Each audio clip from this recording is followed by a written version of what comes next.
Al proceso de formación del hueso se le llama osificación. El tejido óseo es un tejido conjuntivo especializado que se va a caracterizar por tener una matriz extracelular mineralizada, la cual va a producir un tejido muy duro capaz de proveer sostén, protección y movimiento. Protección debido a que algunos órganos están rodeados de una coraza, como es el caso del cerebro, los que se encuentran en el tórax, la pelvis y la columna vertebral. También es importante para el movimiento, ya que el hueso va a brindar sitios de inserción para los músculos y su importante participación de las articulaciones. Este mismo va a desempeñar un papel secundario en el depósito de calcio y fosfato, en forma de cristales de hidroxiapatita, participando en la regulación homeostática de la calcemia, la cual va a prestar a las células hematopoyéticas un espacio donde residir y proliferar. Los huesos son los órganos del sistema esquelético y el tejido óseo es el componente estructural de los huesos. El tejido óseo se clasifica en compacto, denso y esponjoso trabeculado. Al examinar la superficie de corte de un hueso, se puede identificar dos organizaciones estructurales distintas del tejido óseo. Una capa densa, compacta, forma la superficie ósea externa, tejido óseo compacto, mientras que una malla de aspecto esponjoso, compuesta por trabéculas, delgadas espículas de tejido óseo anastomosadas, forma la parte interna del hueso, tejido óseo esponjoso. Los espacios que hay en la malla están comunicados y en el ser vivo contiene la médula y vasos sanguíneos. Osificación endocondral. En esta etapa, el desarrollo del hueso surge a partir de un molde de cartílago hialino que se utiliza como plantilla para la formación del hueso. Los huesos que se van a desarrollar son los huesos largos, las vértebras, la pelvis y los huesos de la base del cráneo que van a crecer mediante este tipo de osificación. Lo primero que va a ocurrir en esta etapa es que el mesenquima se diferencia en condroblastos. Estos mismos van a secretar una matriz de cartílago hialino, la cual va a formar un modelo del hueso. Este modelo va a estar rodeado por una membrana llamada pericondrio. Los condroblastos van a estar atrapados en la matriz y se van a convertir en condrocitos. Esta osificación va a iniciar a partir del pericondrio, ya que va a dejar de producir condroblastos y va a originar osteoblastos.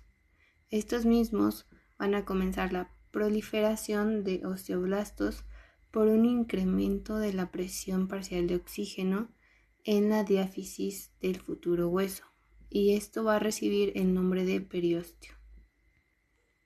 Los osteoblastos van a formar una capa de tejido óseo en forma de anillo, mejor conocido como collar óseo subperióstico o manguito perióstico. Este va a dar soporte al hueso en la parte diafisiaria.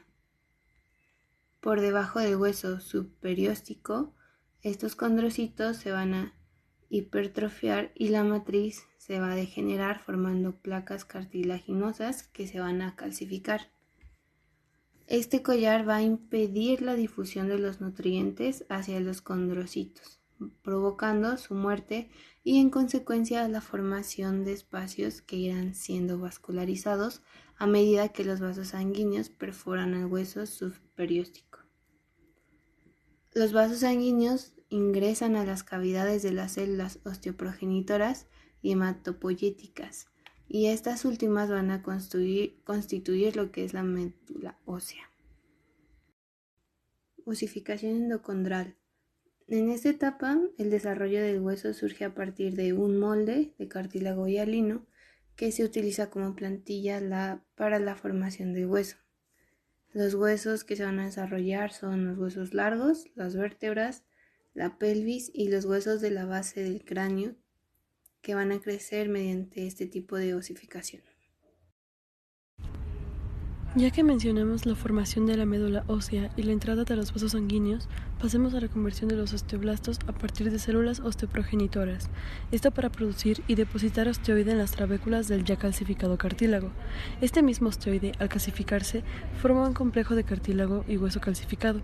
Con el uso del microscopio podemos ver esas estructuras de la siguiente manera. El cartílago calcificado es basófilo y no podemos ver células, mientras que el nuevo hueso es eosináfilo con osteocitos. Como ya se mencionó, este proceso ocurre en la diáfisis, pero en la epífisis ocurren los mismos eventos, con dos diferencias.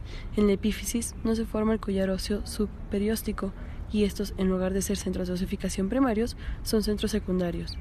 Esta osificación es continua entre la diáfisis y la epífisis, menos en las superficies articulares, que se mantendrán formados por cartílago hialino, y en las placas epifisieras, que permitirán el crecimiento longitudinal del hueso. La importancia clínica de conocer la osificación radica en la identificación de distintas enfermedades. Una de las más importantes es la osteoporosis, que literalmente significa huesos porosos. Es la enfermedad ósea más común y se caracteriza por una disminución progresiva en la densidad normal de los huesos, acompañada por el deterioro de su microarquitectura. Su causa es un desequilibrio entre la reabsorción ósea mediada por osteoclastos y la formación ósea formada por osteoblastos, y sus consecuencias son disminución de la masa ósea, aumento de la fragilidad de los huesos y un riesgo mayor de sufrir fracturas. Otra de sus importancias clínicas es reconocer la remodelación ósea, ya que aparentemente el hueso maduro no presenta cambios macroscópicos. Sin embargo, dentro de la matriz hay un constante cambio que permite la renovación de hueso viejo y su reemplazo por hueso nuevo. La reparación de fracturas también es importante, ya que cuando sucede una fractura tanto el periósteo como el endiostio se lesionan, y esto da como resultado muerte celular, desplazamiento de los fragmentos del hueso lesionado y la hemorragia que resulta del desgarro de los vasos sanguíneos. Esto último da lugar a la formación de un coágulo. Este coágulo es invadido por fibroblastos y se forman pequeños capilares, lo que da origen al tejido de granulación. Esto también ocurre en el endostio y las células multipotenciales de la médula y los osteoprogenitoras forman el callo interno de las trabéculas óseas. En las primeras 48 horas después de la fractura hay proliferación de células osteoprogenitoras y de capilares, pero esto último lo hacen a un menor ritmo, lo que ocasiona áreas con baja oxigenación, lo cual da lugar a la formación de una zona de cartílago. En otra zona, cercana al periósteo, hay una notable proliferación de células osteoprogenitoras que forman un collar de hueso que se adhiere al hueso, ya muerto. Hay otra zona de las osteoprogenitoras más externas, las cercanas a la zona fibrosa del periósteo, las cuales continúan proliferando. Así, es factible identificar tres áreas en el collar. Una, el hueso nuevo adherido en los fragmentos. 2, la capa interna de cartílago. Y 3, la capa ontogénica externa en proliferación. Esas capas se fusionan en lo que será el callo externo. El primer hueso que se forma en la fractura es intramembranoso y las trabéculas se adhieren fuertemente al hueso lesionado o muerto. Siguiendo con la clínica de la osificación, tenemos a la condroplasia, que es una enfermedad autosómica dominante, causada por las mutaciones en el receptor 3 del factor de crecimiento de los fibroblastos, el cual inhibe la proliferación de condrocitos, lo que impide la formación del hueso endocondral. Clínicamente, la condroplasia se presenta en bebés con baja estatura, un acortamiento de las extremidades, facies característica, anomalías en la curvatura de la columna vertebral y desarrollo motor lento, aunque cabe destacar aquí que el desarrollo intelectual es normal. El tratamiento está dirigido a optimizar la capacidad funcional y a tratar las complicaciones, básicamente, como las infecciones de oído recurrentes, la apnea del sueño, en la cual la respiración se detiene y vuelve a comenzar repetidamente, y la estenosis espinal. La siguiente enfermedad a tratar es la osteogénesis imperfecta, conocida como la enfermedad de huesos de cristal.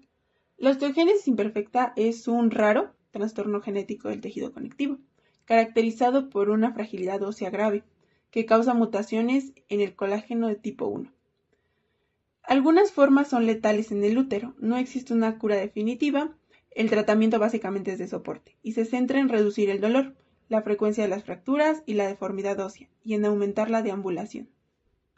El siguiente es el raquitismo, trastorno de la disminución de la mineralización ósea en los niños. En el raquitismo, los condrocitos hipertróficos de las placas de crecimiento epifisiarias no sufren la apoptosis. Este fallo provoca una mineralización insuficiente del cartílago, y se debe en la mayoría de los casos a una deficiencia de vitamina D, la vitamina que favorece la mineralización del hueso. El raquitismo se presenta con deformidades esqueléticas, incluyendo piernas arqueadas y anomalías en el crecimiento. El trastorno incluye la administración de suplementos de vitamina E, calcio y fósforo. Ahora sabemos que la osificación es un proceso complejo y diverso, en el cual se debe de tener en consideración todos los factores ya mencionados, ya que, como se estuvo viendo, contiene un gran peso en la importancia clínica, dentro de la explicación de enfermedades y lesiones